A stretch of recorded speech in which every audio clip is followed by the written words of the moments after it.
This is Chicago's very own WGN News at 9. How could a parent not notice that their baby is missing at that amount of period of time? That's a long time to notice that your baby is not around. A toddler found wandering is reunited with his guardian, but tonight there are questions. Good evening, I'm Tahman Bradley. Robert Jordan has the night off. And I'm Jackie Bang. WGN's Gaynor Hall is live at Trinity Hospital on the south side with our top story. Gaynor. A man on a motorcycle lost control and was killed when he crashed on Lakeshore Drive. Michael Cook hit an SUV in the northbound lanes around 10:30 near the Museum of Science and Industry. He was pronounced dead at the scene. The SUV driver wasn't hurt and didn't get a ticket. It's not clear why the motorcycle rider lost control. One person died and 6 others were hurt in a crash involving 4 cars on the south side. Police say the driver of a Mitsubishi ran a red light near 47th and Hostet. That car swerved into oncoming traffic, causing a chain reaction crash. The driver was taken to Stroger Hospital but died of his injuries. At least 2 people were trapped in the wreckage and had to be rescued. They're all expected to be okay. Our thanks to Mike Lowe. Police and the FBI are looking for a man who robbed a bank on the southwest side. It happened around 10:30 this morning at the Byline Bank in the 6200 block of South Austin. The robber is described as a white male, about 6'1", with spiky hair. He was wearing a dark-colored bandana around his forehead and a light blue bandana around his face. Police say he threatened employees with a weapon, but did not show one. Well, the color of red could be seen all over downtown today. The Polish Constitution Day parade marched on State Street. This is the 125th annual parade honoring the Polish Constitution of 1791. Numerous organizations and businesses in the Polish community took part in the festivities, everyone proudly donning red and white colors of the Polish flag. Although I'm living here for 17 years almost, this is our first time here, and my wife even told me that it's a shame that you've been here for 17 years and you never attend a Polish Constitution Day parade. So we decided to bring her. This is also first time for her, so we decided to come here and just enjoy this beautiful day and have a great time. Organizers boast this parade is considered the biggest celebration of Polish pride outside of Poland.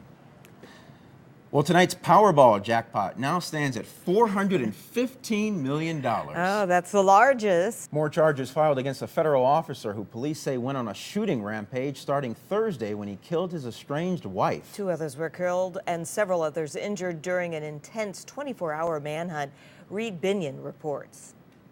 Police in upstate New York are holding a person of interest without formal arrests after an armed robbery forced a lockdown at a hospital. Lockport police say a man entered Eastern Niagara Hospital just before 5 this morning and demanded drugs. He was carrying 2 rifles and claimed to have a bomb. When police arrived, he ran off with the drugs after dropping the guns in a backpack carrying a harmless device. The suspect was taken into custody after several hours of searching. Mexican drug lord Joaquin El Chapo Guzman is a lot closer to the U.S. border tonight. Yeah, he was moved today from a maximum security prison in central Mexico to a prison in Ciudad Juarez in the northern part of the country. No reason was given, but a senior Mexican official says moving him closer to the U.S. border will make it easier for the U.S. to extradite him.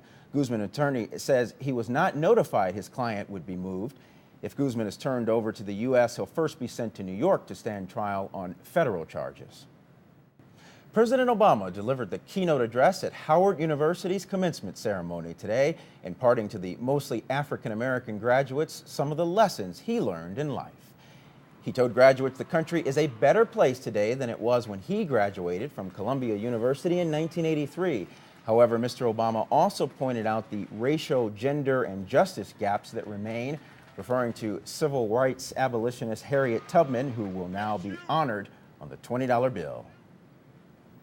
Harriet Tubman may be going on the 20, but we've still got a gender gap when a black woman working full-time still earns just 66% of what a white man gets paid. The president will also give the commencement addresses at Rutgers University and the Air Force Academy in Colorado Springs during his last year in office. Vice President Biden gave the commencement address at Delaware State University. The former U.S. Senator from Delaware told graduates they must be willing to accept the risk of failure. He said progress is never easy, but it's always possible, adding change is hard, but necessary. Amazon founder and CEO Jeff Bezos has sold 1 million shares of company stock, raising $671 million. It is the biggest sale of Amazon stock ever. Last week, Amazon reported a better than expected profit, and shares of the company have surged in recent months. Bezos still owns nearly 82 million shares, or about 17% of the company. A California family is getting hate mail after they were kicked off an airplane because of their son's severe peanut allergy. 2-year-old Theo Dana was on board an Allegiant Airlines jet with his mom and dad when they asked the flight attendant to avoid serving peanuts in their part of the cabin. The attendant refused and ended up telling the family to get off the plane. When they turned to social media for support, the family got a harsh response. But some good news beyond that, I think. Okay. We'll talk about all of that in the 7-day update. Thanks for tomorrow. Oh, no problem. Kites filled the sky today above Montrose Harbor. It was the 18th annual Kids and Kites Festival at Cricket Hill. It's a fundraising event to protect endangered dogs across the country, and staff from WGN TV are taking part tonight to support it. It's the Puppy Mill Project.